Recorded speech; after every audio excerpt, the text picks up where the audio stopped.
बिस्मिल्लाहिर्रहमानिर्रहीम।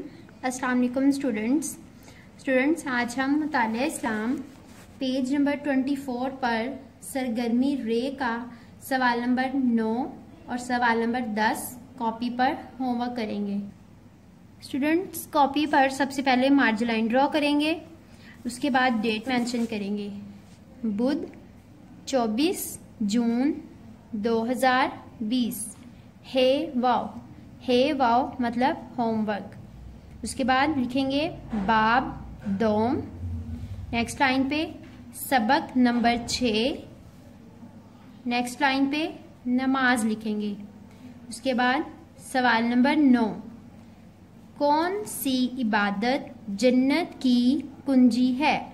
स्टूडेंट्स, जैसे कि मैंने आपको पहले भी बताया था, कुंजी का मतलब होता है चाबी।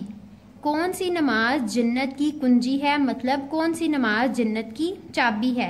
चलें जवाब लिखते हैं। जवाब, नमाज जन्नत की कुंजी है।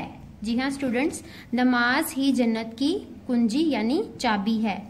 सवाल नंबर 10, कौन सी इबादत करने से बंदों के रिस्क और उम्र में बरकत होती है? जवाब, नमाज पढ़ने से बंदों के रिस्क और उम्र में बरकत होती है। एक बार दोहराई करते हैं। कौन सी इबादत जन्नत की कुंजी है? जवाब, नमाज जन्नत की कुंजी है। सवाल नंबर 10, कौन सी इबादत करने से बंदों के रिस्क और उम्र में बरकत होती है? जवाब, नमाज पढ़ने से बंदों के रिस्क और उम्र में बरकत होती है। अल्लाह हाफिज।